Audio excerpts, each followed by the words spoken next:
So this time we'll be starting with Rick, and the question is, in your eyes, what were some of the successes and some of the failures, and what are some of your goals for the next session? Oh, thank you. Good question. I believe that some of the issues that were tackled by the legislature and the supermajority there went too far. I've already mentioned them in my earlier statement about Burlington and about Brattleboro. The clean heat standard was one. Actually, Mark mentioned the other, global warming, GWSA, and I think that they're not well thought out.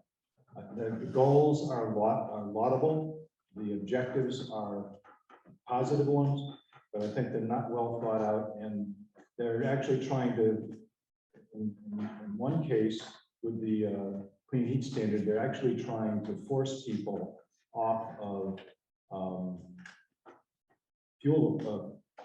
fossil fuels and force them to change the way they heat their homes throughout Vermont.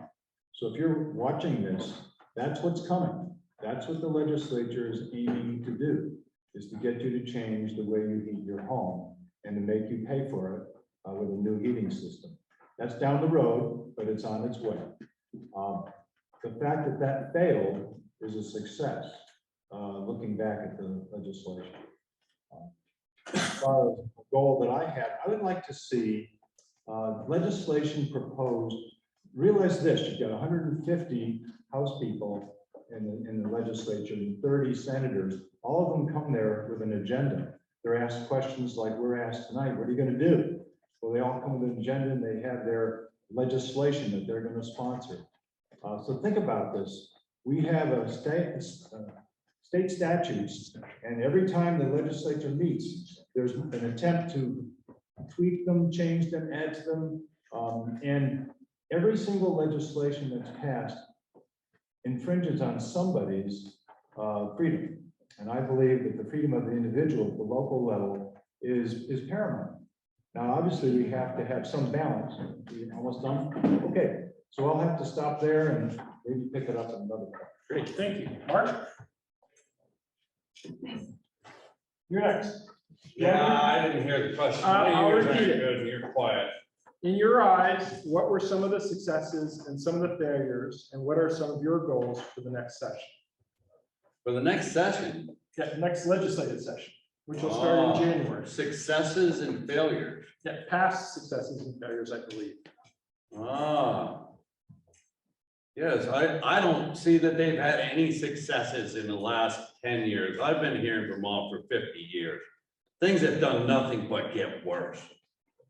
I don't see they've had any successes in the last 10 years. I want to see people elected to go up there and start repealing laws.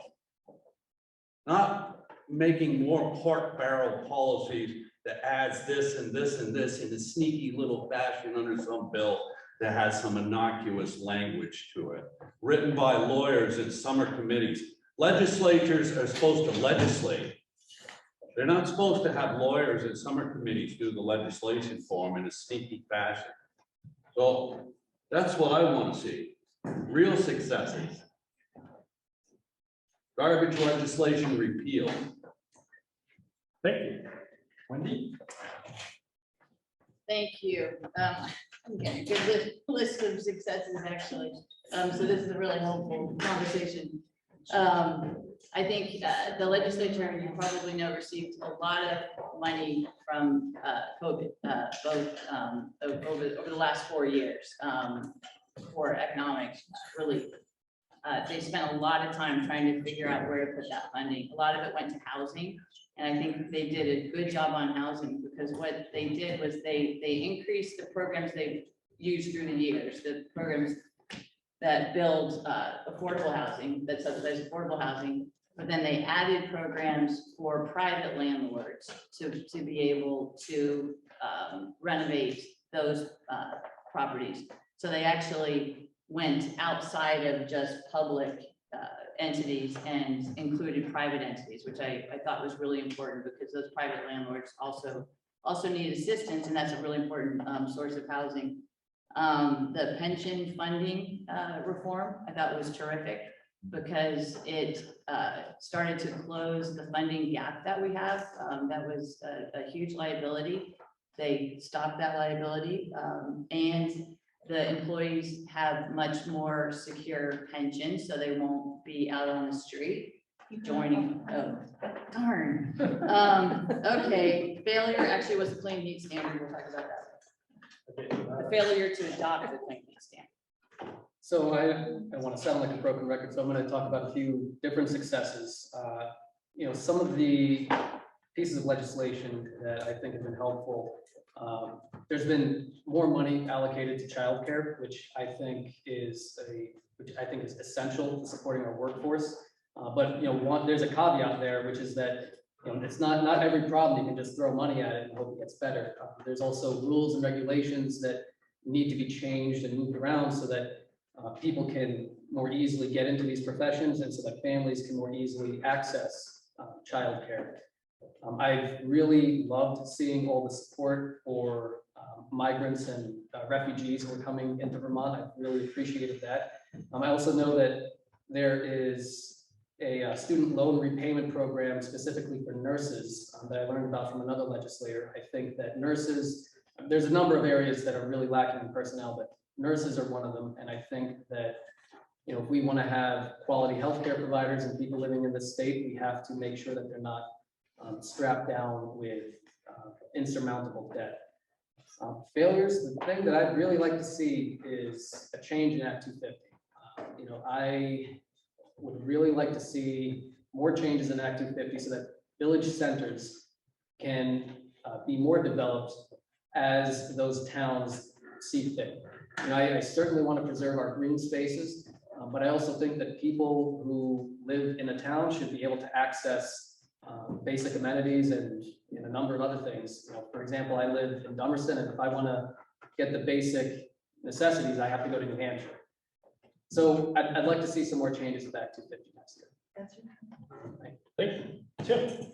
Thank you. In the interest of time, I'll just pick out one success and one failure, just give you my perspective.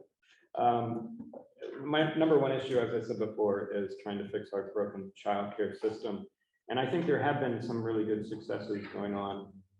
The problem is a lot of those were built on one-time funds that came in through COVID relief programs from the federal level. We really have to make sure that we can figure out how we get a sustainable system using public-private partnerships so that we can have childcare affordable and safe and accessible childcare for all Vermonters who need it, because you need childcare to be able to work essentially, and to retain young people, you need childcare availability. On the failure side, I'd like to just sort of put a slightly different spin on the failure. The Global Warming Solutions Act was a failure, I think, or a success of the failure, as Rick might say. But the problem there became this focus on one person who sort of ruined it for those that were in support. And that's the wrong way to look at this. There is a failure of the overall compromise system, the overall way you're going to go about negotiating with your fellow legislators, that it shouldn't be put on one person. You need to focus earlier on getting more consensus and making more deals that really move the ball forward, rather than accusing one person of being the Joe Manchin of Vermont. Great. Thank you.